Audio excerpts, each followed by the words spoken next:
तो नमस्ते दोस्तों, स्वागत है आप सभी लोगों का एक बार फिर अपने YouTube channel dream India study point में।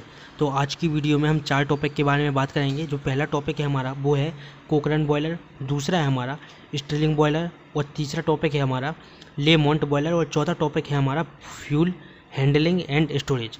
तो आज जिस 4 टॉपिक के बारे में हम बात करेंगे, आज का जो वीडियो लेक्चर है वो है आपका 9वां वीडियो लेक्चर है। आपका सब्जेक्ट है पावर प्लांट इंजीनियरिंग और आपका सेकंड लेसन ये चल रहा है। आज की वीडियो आपकी लास्ट वीडियो है सेकंड लेसन की। इसके बाद आपकी थर्ड लेसन जो है स्टार्ट हो जाएगा।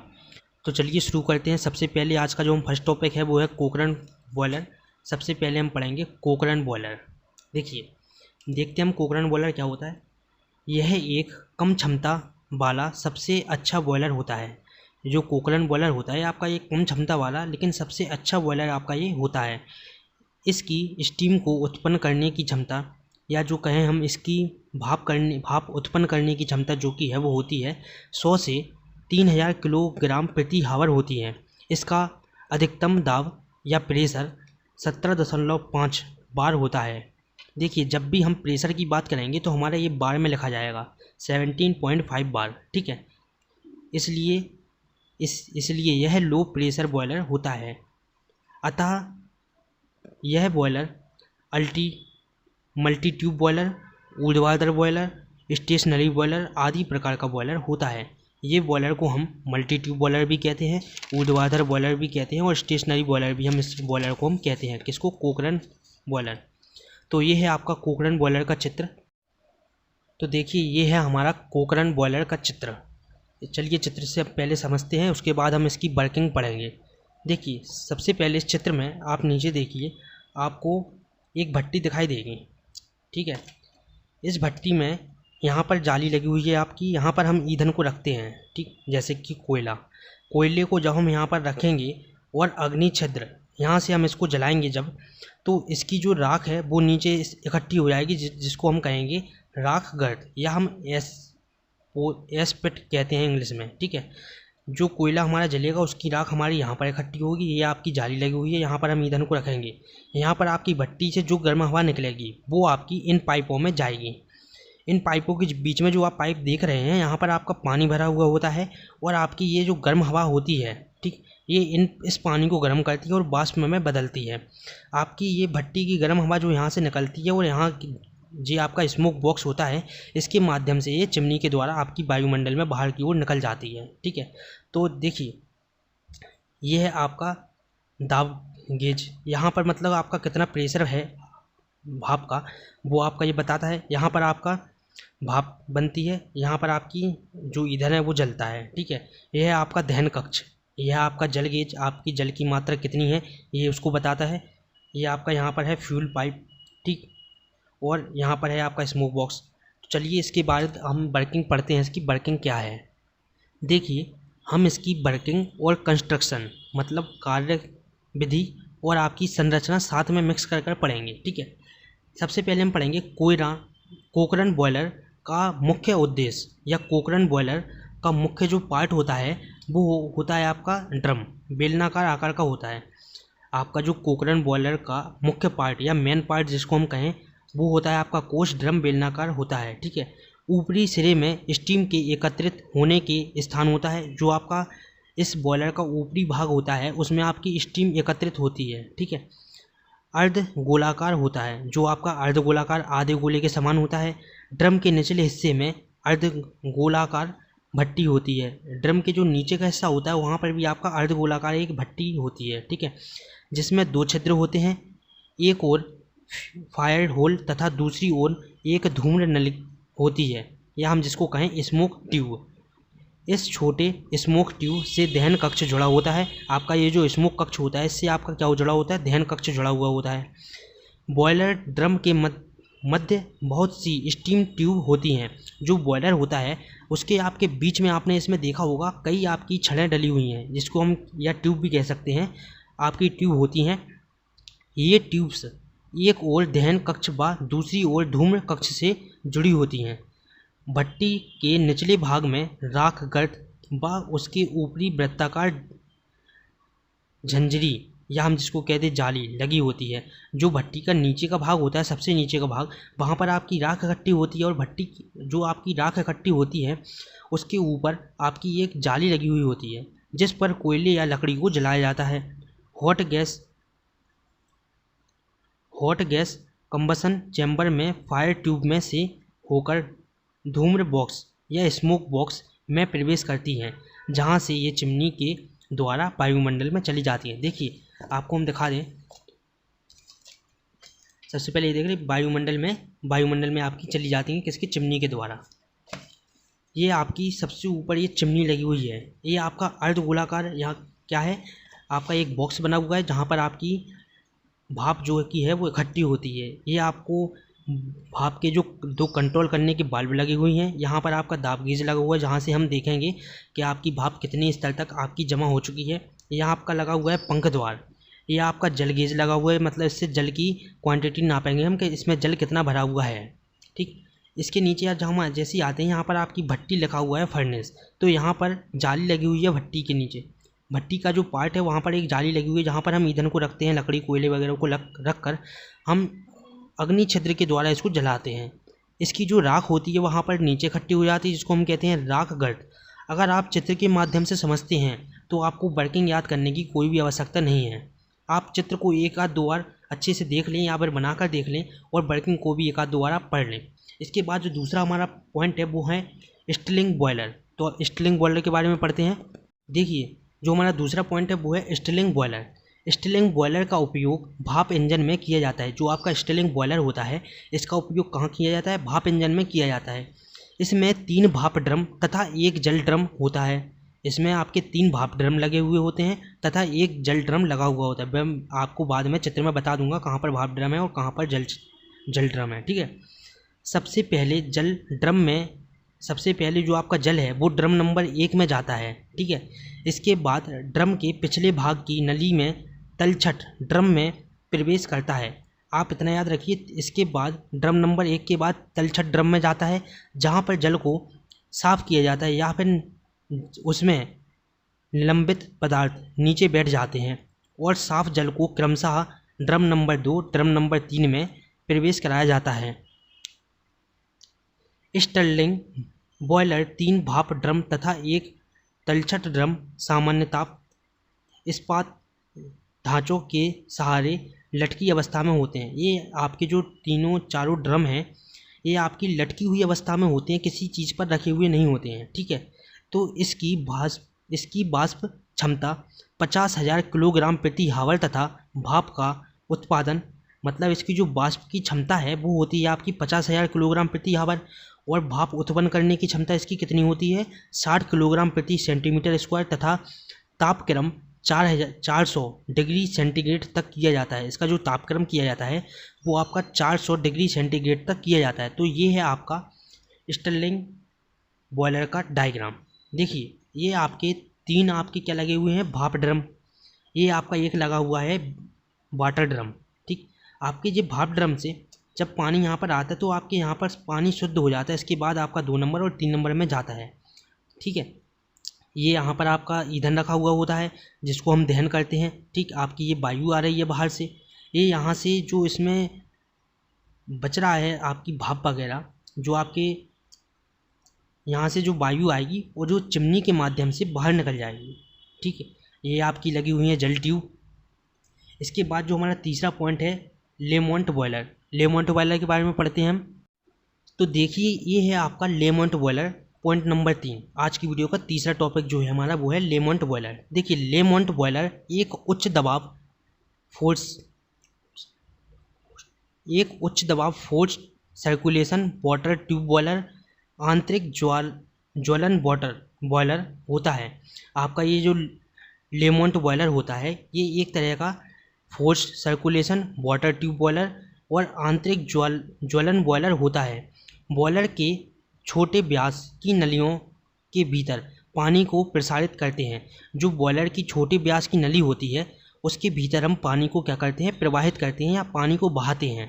ठीक है, प्रसारित करने के लिए एक बाहरी पंप का उपयोग करते हैं। इसकी नली में हम जब पानी बहाते हैं उस पानी को बहाने के लिए हम एक पंप का उपयोग करते हैं। उच्च भाप उत्पादन करने की क्षमता प्रति घंटा लगभग 50 टन होती है। इसकी जो भाप उत्पन्न करने की क्षमता होती है वो कितनी होती है? 50 टन होती है। देखिए अब हम इसका डायग्राम देख लेते हैं। तो देखिए ये है आपका लेमोंड बॉयलर का डायग्राम। यहाँ पर आपका एक जल पंप लगा हुआ है ये, ठीक। ये है आपका जल ट्यूब जो अंदर नली गई हुई है, ये आपकी पूरी है जल ट्यूब, ठीक। यहाँ पर आपका जल बहेगा इसमें। ये है आपका भाप ड्रम, ये है आपकी चिमनी, पंखा, अतिचालक, अतितापक, भाप का निकास, जल ट्यूब, दहन कक्ष है ये आपका। ये है आपका जहाँ से जल प्रवेश करेगा अंदर की साइड, ठीक है। ये है आपका जल यहाँ से प्रवेश करेगा। ये है वायु पूर्ण तापक और ये है आपकी चिमनी, ठीक। देखिए इसमें भी आपको क्या है, ये भाप ड्रम में जब आपका पानी भरा हुआ है जो, ठीक, वो जल पंप की सहायता से अंदर जाता है दहन कक्ष में। दहन कक्ष में गर्म होकर भाप में परिवर्तित होता है और तथा यहाँ से आपका भाप का निकास जो कि है वो होता है। तो चलिए इसके बाद हम पढ़ते हैं फ्यूल हैंडलिंग एंड स्टोरेज। देखिए हमको किसी भी टॉपिक के बारे में ज़्यादा फालतू का नहीं लिखना है। टॉपिक के बारे में आप देखिए, आप इसको देखकर इसकी संरचना लिख सकते हैं, ठीक। इसमें क्या क्या कंपोनेंट यूज किए गए हैं वो आप इसके नाम लिख सकते हैं और वर्किंग में आपको बता दे रहा हूँ, ठीक। तो हमको केवल उतना याद करना है, उतना लिखना है जितना कि हम याद कर सकें। तो ये है हमारी आज की वीडियो का लास्ट और चौथा topic, fuel handling and storage. इसको हमने आपको एक डायग्राम के माध्यम से समझाने का प्रयास किया है। देखिए अगर आप समझें, यहाँ पर फ्यूल हम कह रहे हैं, कोयले को हम कह रहे हैं यहाँ पर फ्यूल हैंडलिंग एंड स्टोरेज। सबसे पहले हम ईंधन को प्राप्त करते हैं, ठीक है। कोयले को हम सबसे पहले हम प्राप्त करेंगे, उसके बाद जिस स्थान से हम कोयले को प्राप्त कर रहे हैं, ठीक, वहाँ से दूसरे स्थान पर जहाँ पर हमको कोयले का उपयोग है वहाँ पर हम लाएंगे और कोयले को अनलोडिंग करेंगे, उतारेंगे, ठीक है। उसके बाद उसका स्थानांतरण करेंगे, मतलब जहाँ पर कोयले की ज़रूरत है वहाँ पर हम कोयले को पहुँचाएंगे। उसके बाद हम उसका भंडारण करेंगे, कोयले का हम जहाँ पर हमको ज़रूरत है वहाँ पर हम उसको भंडार करके रखेंगे। उसके बाद हम प्लांट के अंदर उसका ढुलाई करेंगे, या हम प्लांट जहाँ पर हमको ज़रूरत है उस प्लांट में हम उस कोयले को डालेंगे। उसके बाद हम मापक और तौलना, कोयले को मापेंगे और तौलेंगे कितनी मात्रा में हमको कोयले जो कि है प्लांट में यूज करना है। उसके बाद हम भट्टी में इसको कोयले को हम जलाएंगे, ठीक। तो ये था हमारा कुछ फ्यूल हैंडलिंग एंड स्टोरेज का प्रोसेस। अब इसके बारे में हम पढ़ते हैं। तो देखिए फ्यूल हैंडलिंग एंड स्टोरेज में हम सबसे जो पहला हमारा पॉइंट है वो है फ्यूल हैंडलिंग, ईंधन की ढुलाई। ईंधन की मतलब ढुलाई क्या है? ईंधन को एक जगह से दूसरे स्थान पर ले जाना, ठीक है। ईंधन को उसकी प्राप्त स्थान से संयंत्र तक पहुंचाने तथा संयंत्र में एक स्थान से दूसरे स्थान तक ले जाने की प्रक्रिया क्या कहलाती है? आपकी फ्यूल हैंडलिंग कहलाती है। आप सरल भाषा में समझ सकते हैं, ईंधन को एक जगह से दूसरे स्थान पर ले जाने को हम क्या कहते हैं? फ्यूल हैंडलिंग, ईंधन की ढुलाई, ठीक है। दूसरा जो हमारा पॉइंट है इसमें हम पढ़ेंगे फ्यूल स्टोरेज, ईंधन को भंडारण। ईंधन का जो हमारा ईंधन है उसको हमें इकट्ठा करके रखना। संयंत्र में सुरक्षा पूर्वक ईंधन को रखने को ईंधन भंडारण कहते हैं। मतलब ईंधन को हम इकट्ठा करके रखते हैं तो उसको क्या कहते हैं? ईंधन का भंडारण या फ्यूल स्टोरेज हम उसको कहते हैं। तीसरा जो हमारा पॉइंट है वो है fuel handling system. Fuel handling system में हम पढ़ेंगे यह वह व्यवस्था है जो ईंधन को प्राप्त स्थान से फर्नेस में पहुंचाती है। जो आपका फ्यूल हैंडलिंग सिस्टम होता है इसमें आपका कार्य होता है, आपके ईंधन को फर्नेस तक पहुंचाने का कार्य होता है फ्यूल हैंडलिंग सिस्टम का। इसके बाद हम पढ़ेंगे ट्रांसपोर्ट, मतलब हमारा जो ईंधन है वो किन किन साधनों से हम तक पहुंचता है। देखिए बाय रोड, बाय रेलवे और by sea. By road truck या ट्रैक्टर किसी भी माध्यम से हमारे पास ईंधन पहुंचाता है या पहुंचता है उसको हम कहेंगे बाय रोड। बाय ट्रेन, जो ट्रेन रेलगाड़ी वगैरह के माध्यम से हम तक जो ईंधन पहुंचता है उसको हम रहेंगे बाय ट्रेन के अंतर्गत। जो हमारा लास्ट है बाय सी, जहाज़ वगैरह से जो बहुत से ईंधन वगैरह हमारे देश में हम तक पहुंचते हैं उसको हम कहेंगे बाय सी। इसके बाद हम पढ़ेंगे फ्यूल अनलोडिंग, मतलब जो हमारा ईंधन आ गया है ट्रांसपोर्ट या किसी भी माध्यम से तो हम उसको अनलोड कैसे करेंगे या उसको उतारेंगे कैसे, सीधी भाषा में, ठीक है। छोटे प्लांट में श्रमिकों के द्वारा ईंधन को उतारा जाता है। जो हमारे छोटे प्लांट होते हैं वहाँ पर हम मशीन का उपयोग नहीं करते हैं, इतना हमारा बजट नहीं होता है, ठीक है। तो हम वहाँ पर श्रमिकों या फिर जहाँ पर जो काम कर रहे हैं वर्कर उनके द्वारा हम ईंधन को उतारते हैं। बड़े प्लांट में यांत्रिक विधि द्वारा ईंधन को उतारा जाता है। जो हमारे बड़े बड़े प्लांट होते हैं वहाँ पर बजट भी ज़्यादा होता है, तो वहाँ पर मशीनों के द्वारा हमारे जो ईंधन को है वो उतारा जाता है। तीसरा हमारा है कोयला ढोने वाली वैगनों का उपयोग करके। जो हमारी कोयले ढोने वाली वो होती है गाड़ी, इस तरह की होती है। ठीक, यहाँ पर हम ईंधन को रखते हैं, यहाँ पर एक आगे चक्का लगा होता है, यहाँ पर डंडा और यहाँ पर पकड़ने वाला डंडा लगा हुआ होता है। ये आपकी होती है कोयले ढोने वाली गाड़ी। कोयले ढोने वाली गाड़ी वैगनों का उपयोग किया जाता है। इस गाड़ी को हम क्या कहते हैं? वैगन। इस गाड़ी को हम कहते हैं वैगन। ठीक है, याद रखिएगा जी अच्छे से। कोयले ढोने वाली गाड़ी को हम क्या कहते हैं? वैगन। तो कोयले ढोने वाली वैगनों का उपयोग किया जाता है। चपटी टली वाले, जो आपकी इन वैगन की चपटी टली होती है, उन वैगनों से लगभग 75 टन प्रति हावर की दर से कोयले को निकाला जाता है। जो आपकी चपटी टली वाले वैगन होते हैं उनकी सहायता से आप कोयले को 75 टन प्रति घंटे की दर से आप कोयले को जो कि है निकाल सकते हैं। इसके बाद जो हमारा 5वां पॉइंट है फ्यूल, देखिए वो है 5वां पॉइंट हमारा, अगर हम हॉपर प्रकार की टली का उपयोग करके करें तो 200 टन प्रति घंटे की दर से कोयले को निकाल सकते हैं। अगर हम देखिए जिन वैगनों की टली आपकी हॉपर के आकार की होती है, अगर हम उनका उपयोग करें तो हम 200 टन प्रति घंटे की दर से हम कोयले को निकाल सकते हैं। अब इसके बाद हम कोयले को निकाल लिया, इसके बाद हम तैयारी करते हैं। तो प्रिपरेशन, तैयारी में हम पढ़ेंगे।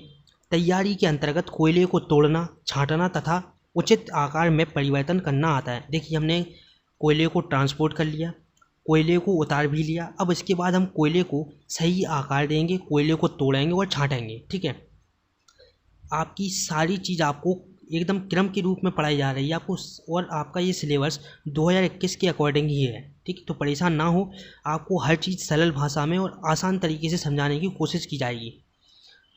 देखिए उपकरण, सबसे पहले प्रिपरेशन में हम देख लेते हैं कौन कौन से उपकरण हम यूज करते हैं।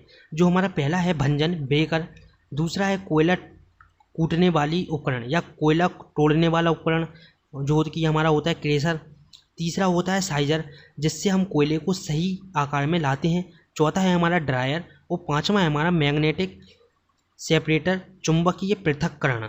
ठीक, इसके बाद हम पढ़ते हैं कोयले का स्थानांतरण, कोल ट्रांसफ़र। ठीक, कोयले को उतारने के साथ स्थान से लेकर कोल स्टोरेज तक ले जाने की प्रक्रिया कोल ट्रांसफ़र कहलाती है। मतलब कोयले को एक जगह से उतारने से लेकर हम जहाँ पर कोयले को इकट्ठा करके रखते हैं वहाँ तक ले जाने की जो प्रक्रिया है वो हमारी क्या कहलाती है? कोल ट्रांसफार्मर। कोल ट्रांसफार्मर के आपके उपकरण क्या क्या हैं? Belt conveyor, banquet conveyor. ठीक है, तीसरा है आपका स्क्रूपर कन्वेयर, चौथा है स्क्रू कन्वेयर, पांचवा है आपका स्किप होस्ट और छठवां है आपका ग्रेप बंकेट कन्वेयर। तो आज की वीडियो में हमने 4 टॉपिक के बारे में पढ़ा। कॉनक्रेन बॉयलर, दूसरा स्टिलिंग बॉयलर, लेमोंट बॉयलर और फ्यूल हैंडलिंग एंड स्टोरेज। हमारे चैनल पर आपको ऐसे ही आसान और सरल भाषा में नोट्स मिलते रहेंगे और बाकायदा आपको हर चीज़ समझाई जाएगी एकदम डिटेल में। तो इसलिए अगर आपने अभी तक हमारे चैनल को सब्सक्राइब ना किया हो तो सब्सक्राइब करें और लाइक कमेंट और अपने दोस्तों के साथ शेयर ज़रूर से करें ताकि उनको भी इस चीज़ का लाभ मिल सके। और अगर आप पॉलीटेक्निक 4th सेमेस्टर में हैं तो अपने और दोस्तों को भी आप बताएं और अपने कॉलेज ग्रुप में, अपने फ्रेंड के ग्रुप में इस वीडियो को शेयर करें ताकि और लोगों तक इस वीडियो को पहुंचाया जा सके। ठीक, तो मिलते हैं चलिए अगली वीडियो में। आज की वीडियो में हमने आपका सेकंड लेसन आपका पावर प्लांट इंजीनियरिंग का ख़त्म कर दिया। अब अगली वीडियो में हम पढ़ेंगे 3rd लेसन के बारे में। ठीक है, तो नमस्ते, मिलते हैं अगली वीडियो लेक्चर में।